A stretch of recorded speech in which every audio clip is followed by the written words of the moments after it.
Hi, it's Rachel. My website is rhmaldonado.com. Belief in the human spirit and desire to connect is the reason that I want to tell your story and mine. And I am with Rick Rule, the CEO of Sprott USA.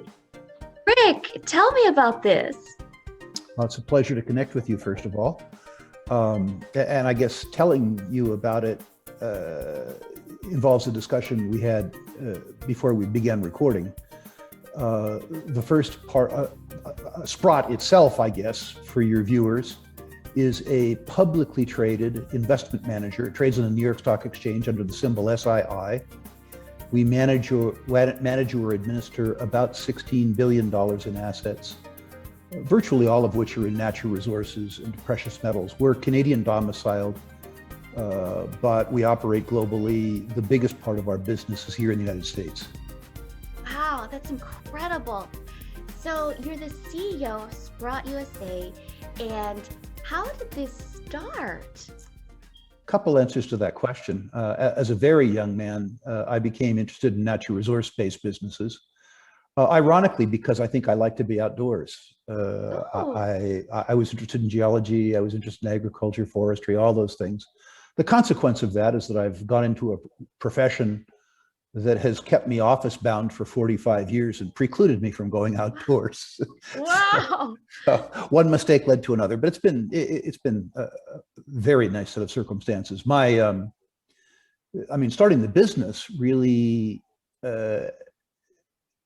happened very early on. I emigrated to Canada from the United States because I had an interest in resources, because I liked Canada, and because as a very young man, a young American male was going to travel. And I thought, would I prefer Vancouver or Vietnam? And I decided Vancouver was better than Vietnam. Yes. Weather wasn't as good, but nobody was trying to kill me and I didn't have to kill anybody else. So anyway, I went up there. I was a young immigrant in a country where I had no connections or anything like that. I needed to work to put myself through school, and through an odd variety of circumstances, many having to do with the fact that I was big and had boxed, earlier in my career, I got a job as a bouncer in a bar, which led me through another odd set of circumstances to owning the bar. So Whoa. Bouncer to owning the bar. Yeah, I mean, it was an odd set of circumstances, but what was important about it is that it let me know that the best way to control your outcomes is actually to control your outcomes. I didn't get into being a bar owner because I had any particular interest or desire to be a bar owner. It was just sort of one thing after another. I sort of had to do it. I mean, you obviously come from immigrant parents. And when they came to the United States, they did what they had to do, which is exactly what happened to me.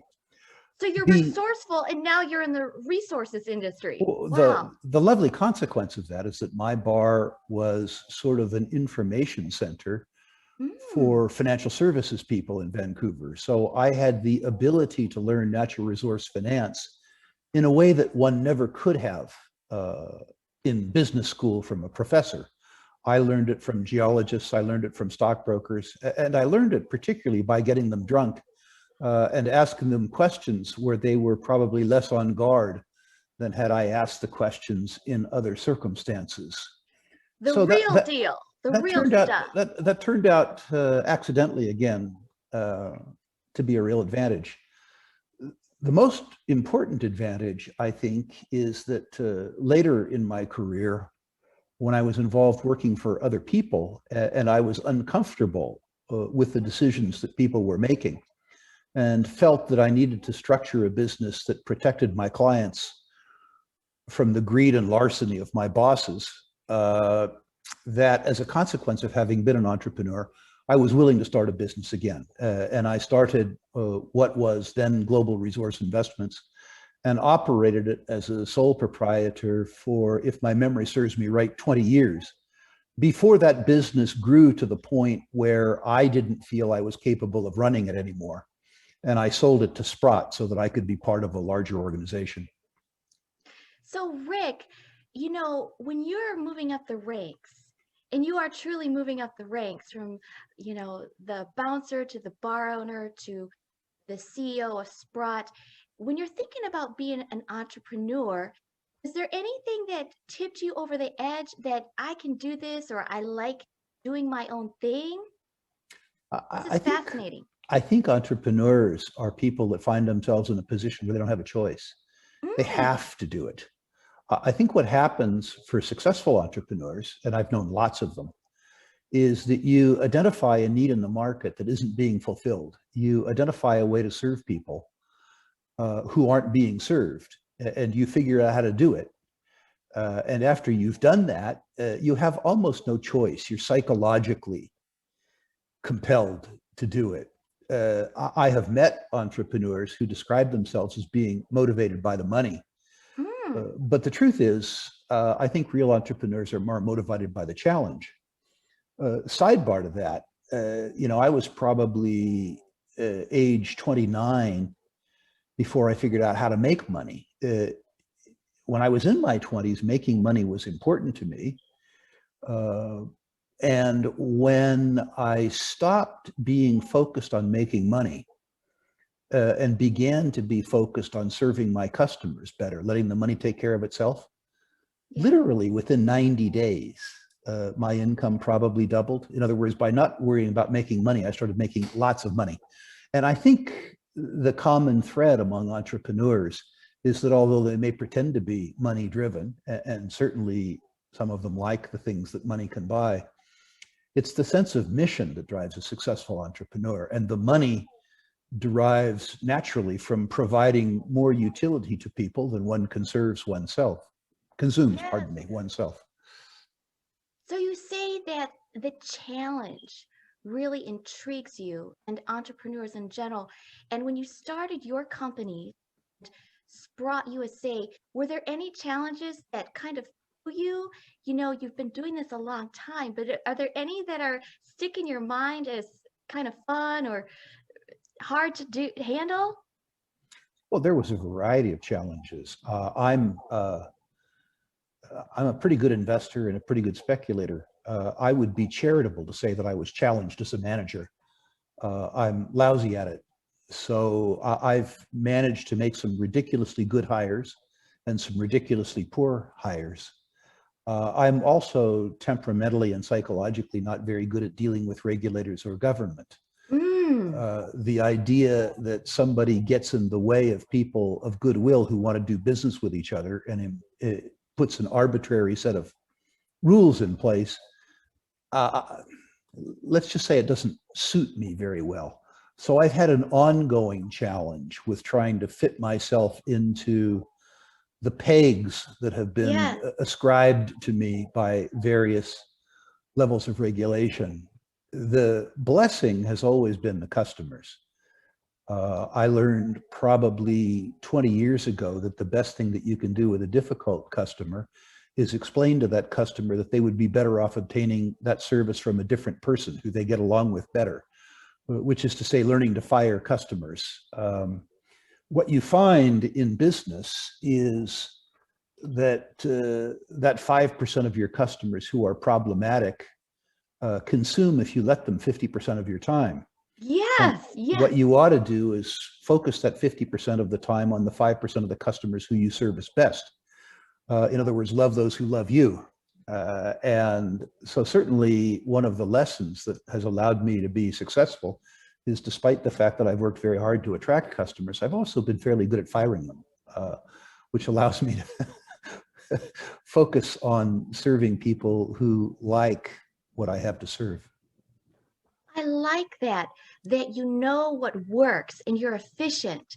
And I'm just curious, when you're in the resource industry and you have the geologists and the mining and all these, the financials, is there a certain kind of person, your colleagues and everybody who works in this industry, is there a type of person that gravitates to this? No, there's a Hmm, type of person who succeeds. I would say that to succeed in a business that's sort of alchemy, part yes, science, part art, part entrepreneurship, uh, the first requirement is intense curiosity. As an example, if I were to go to the Philippines and start an exploration activity in Mindanao, I would need very, very, very quickly to learn a lot about local culture. I would have to be curious. In Mindanao, if you're not curious and if you don't pay attention to local culture, they kill you. So, Oh, wow. Okay. so in terms of geology, the scientist who is well prepared because he or she was a good student, a hardworking student, and a curious student. If you combine that with an innate curiosity, which is to say, not to make the data fit your existing model, but rather to change your model to suit the data, and it takes curiosity to do that, you are much more likely to be successful than would otherwise be the case. Certainly, too, as an investor, understanding that financial structures around mining and every other business change constantly. And so the model that was appropriate last decade may be totally inappropriate today. And then in terms of the investment business, as I say, if you're in a global business like Sprott, you have to be of innate goodwill and innate curiosity to be able to do business, as an example, in China and Congo, and more importantly, to involve, as an example, Chinese financing partners in Congo. The only way that you can do that is if you're really passionately curious. Yeah. So you have these challenges and they change. And now we're in 2021. And what are the changes that you're seeing? Because we're barely into the new year and already it's like, wow, it's crazy. I think the challenges have been in front of us for a very long time, but we've had the advantage of living in the last 30 or 35 years in probably the most benign period Mm. of mankind. Technology has increased very rapidly. Poor people, although they're still very poor, are much less poor than they were 30 years ago. Although we've had violence and war, we've had historically low levels of violence and war. And the consequence of that is that as societies and as people, we've become much too complacent because we have challenges. Increasingly, I would say that the biggest challenge has become between freedom, individual self-determination, and the collective. There is an increasing, or maybe it isn't increasing, maybe it's just more apparent to me, but there's a sense in the world, a political sense and a tribal sense, that we have the right to prevail in our preferences over other people. And as a consequence of that, we tend to look for political solutions to organizing society rather than voluntary solutions. In other words, we try to force other people, we try to compel them rather than convince them. And my fear is that the consequence of believing that we have the right to compel other people, all of us at once, each against the other, means that there is some sense that if this politicization goes to its logical means, that the peace that we have been enjoying for the last 35 years goes away. Another concern that I have, particularly more for people of your generation than mine, is that despite the fact that we've been through very benign years, we've been irresponsible with regards to how we've managed our collective finances. In the United States, at the federal level, we owe $26 trillion in on-balance sheet liabilities. Former President Obama incorrectly stated that it isn't the problem because we owe it to ourselves. And that's wrong. The spenders owe it to the savers. And in a democracy, spenders are more numerous than savers. And so they vote to continually plunder or kill the goose that laid the golden eggs. But the problem isn't confined to $26 trillion in the bond market. Our society has made promises through entitlements, Medicare, Medicaid, Social Security, the various trust funds, pension plan guarantees. the net present value of which exceed $140 trillion. So just at the federal level, not at the state level, not at the local level, not at individual credit card levels, at the federal level, we owe $140 trillion in debt. Now, we service this debt, Rachel, with the national income, which is to say taxes and fees less expenses. The problem is that that number is in deficit. Rather than servicing the debt, we add to the debt by $3 trillion a year. This is many things, but what your generation needs to understand is importantly that it's an income transfer. My generation voted ourselves all these cool benefits, all these cool things, but we didn't want to pay for it. So we get all this good stuff and you get the bill. Now at 68 years of age, I must say that the mischievous part of me is amused by this, but I understand it's inherently wrong. And your generation, rather than being comforted with where we are, should be afraid. You should, and I don't want to spark any sort of intergenerational warfare, but your generation needs to concern themselves with how at once to defend themselves from my generation, while at the same time defending themselves against the increasing politicization, which basically goes to the fact that if your neighbor wants something that you have, that he or she tries politically to figure out how to grab it. And I would suggest that that's a very big challenge facing all of us. And I would urge people, but particularly people of your generation, to consider that above all else. You know, I like this because I think that you have to look at history so you know what not to repeat. So when you're talking about these challenges for other generations versus your generation, and this whole time you're keeping up your curiosity and the challenges, and do you have any thoughts about how do you stay hopeful and keep that creativity for yourself? You're the CEO of Sprott. Well, you know, I have the good fortune to talk to lots and lots and lots of people. And the truth is that most people, I think, are of goodwill and useful.